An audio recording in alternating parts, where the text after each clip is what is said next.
Attention gamers, the other day I logged onto League of Legends for a typical day of work on the Rift. Nice name. What was it? Mommy's tit milk. I'm glad I asked so that you could say that. I'm not. But instead of following my usual pattern of asking for more pain, today was different. Why stay in this 15-year abusive relationship when there are other attractive candidates on the market? I needed a break and just had to decide on which game to play. A game that was made in 2008 before the era of ChatGPT tricking me into thinking I've been talking to real women was the game I needed, and just to double down on the amount of time I would be wasting by doing this, I would also be playing the hardcore version of the game, which outside of a word I type into many search bars is also a mode of this MMO where if your character dies, Is that him? you are done and all the time you've spent on it goes to shit. You're kidding. What could go wrong? I knew that a no-name who goes by Soda Papa or something would be creating a streamer guild with Mr. Kiff, which was clearly going well. He's not dead. He's not dead. I know. 3, does he understand? Does he f***ing understand? You're both at fault. You are both at fault. I do not give a great. Why? Oh, God. Okay. Because the thing about WoW, which you'll get as we move on, and right now in Season of Discovery, the max level is only 25. It's not too hard to get there. But in Original Classic, it was level 60. And so then once you get to level 60, you start doing bigger and bigger things and fighting bigger and bigger bosses. Eventually, you can't even do things without 40 other level 60s that are all in sync, all, you know. And so in Hardcore, when someone dies, it's a massive deal. It's a huge time loss, you know? So this is what they're arguing about, because I think at this situation, 2 of his guild members decided to duel to the death for fun. So he's really mad. I'm gonna go up. And I figured I'm a regular to the big stream world, so I'd shoot my shot. Who is this Rav guy? Is it the League Rav guy? I don't know who the fuck Rav. I told him I was kind of a big deal in the most toxic community online, to which he said, bad player at this. All right, I've seen enough. This is good enough. All right, Rav, you're in the guild. Welcome. So it was set. Don't worry, during the days I will still be clocking my hours making League of Legends videos. After all, I need that Raid Shadow Legends bag, but at night I will be going by a different identity. A dwarf hunter, aka the class most associated with people who have room temperature IQs, but they get to tame a pet, and according to data only 1% of them actually survive until max level, so there was only one thing left to do.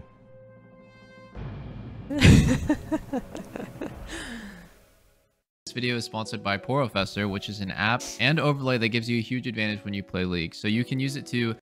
I spawn into what I can only imagine the inside of Charlie Sheen's nostril looks like, but I'm freezing my wet dick off, so I talk to my homeboy Stan, who is all like, I get that. A pussy by killing a few wolves in the area, and I'll give you a pair of mittens, which seems like a task and reward combo on par with my pledging a fraternity days back in college, so it should be a cakewalk. So he's killing wolves. You were killing cats and boars. I popped my level up cherry in the process, to which it's customary to say ding in guild chat, and if you don't, you are doing it wrong. Everyone congratulates me, then homie Stan gives me my reward for euthanizing the ragged bitches. I picked up a cute dress in the process, so I was practically ready to start competing in women's sports. Then we got down to business. Some of the local lazy as fuck townsfolk were like, we've got one hell of a trog problem. Rumor is Donna, one of the old dwarfs, had an ugly ass baby decades ago and they just left it out in the cold, but its ugly gene mutated, the thing replicated, and now there's these little short ape looking fuck faces that the dudes back at the village don't want anywhere near their wives, and it was now my problem to deal with these ugly assholes swinging femur bones at me. I run into a few dudes who set up camp out in the woods. I'm thinking to get a little nuts to butt snuggling by the campfire, Brokeback Mountain style, but he whose last name describes his facial hair tells me he triple dog dares me to genocide the village of trolls over there. He says if I get close enough I will see that they are taller than us, fitter than us, and they sound Jamaican, so they are probably good in bed and he can't have them near his wife. But despite me being concerned over why all these dudes are so insecure about their sex lives, I oblige nabbing me a bit of a slaughter sesh. He's like, dope, fist bump, here's an axe, which would be cool if I wasn't a hunter, where 90% of my attacks come from my gun, which coincidentally is named the same thing I call my side chick's ass. Think that's funny, do ya? Old Old blunderbuss. blunderbuss. With my first sensei, he teaches me how to poison bitches among other things. I'm all like wax on wax the fuck off homie before I have my first interaction with a female. Daily double. She wasn't the one. She was Then after eliminating the population of nearly every race that could have sex with the native dwarves' wives, I just have to kill one last troll. Now as a League player, I'm not accustomed to the idea of other players wanting to help each other accomplish a common goal, but I give it a go and invite them to my party. The assassination of Grick near the cold goes smooth as shit, and to that I want to thank these homeboys Zabur and Penis Veins for their assistance. But at this point I'm feeling like I'm growing out of my small town roots. I'm able to pull so many trogs at once. I'm more outnumbered than a young Riley Reid on a casting couch, and after being able to finish each one of them off with ease, I figure it's time to visit Sensei one more time, tell him I'm out this bitch, and take my talents to the South Beach, or anywhere away from this cum dumpster wasteland of a starting zone. Turns out the only way out of my incest-ridden hometown is through some supposedly deadly tunnel, as every Tom, Dick, and Harry is warning me against walking through. I can't get through the pass myself. The trogs in the tunnel are extremely hostile. So needless to say, my ass cheeks were clenched going in.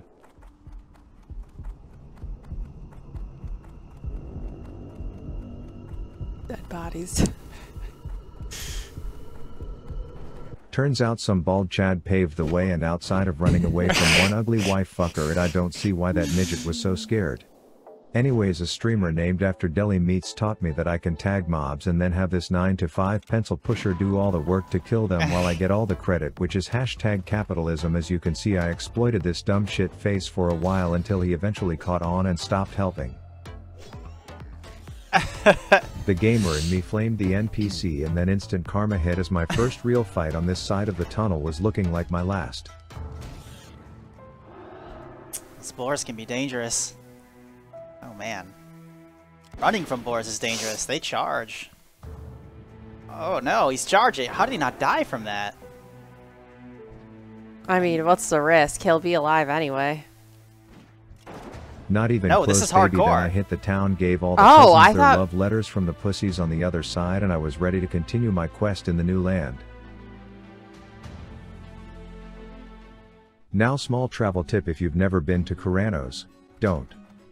These were some of the most lazy drunken fucks I've ever met. They had me running around doing dog shit errands for them, like picking up the box of condoms that innkeeper Balim left at the campsite. Real boring stuff, and I was planning to leave and hit up that forest with the tall chicks when I saw the most beautiful piece Forest of with the ass tall in a Yeti chicks. cave. That's your forest. I got that. It was instant chemistry. Hey, girl.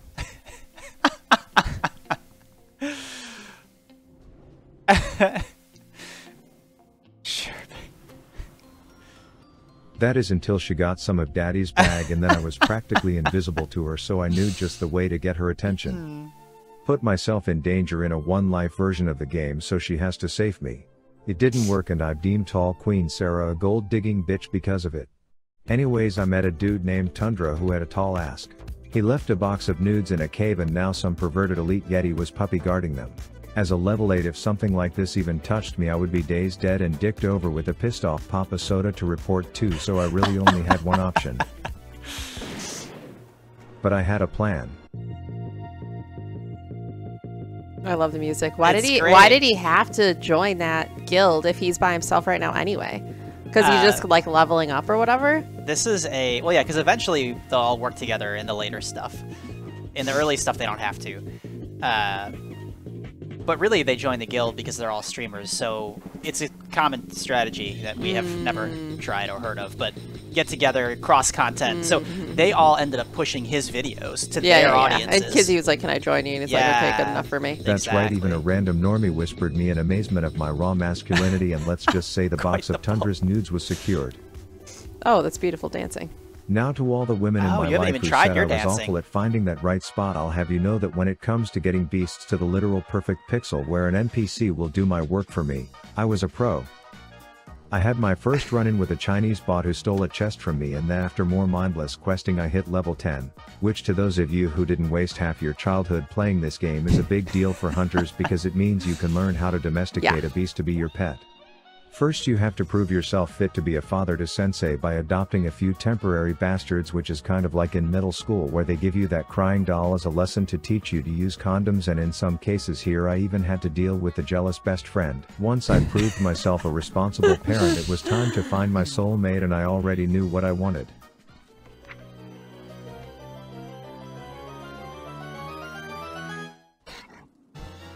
It never ceases to amaze me A fucking how pig.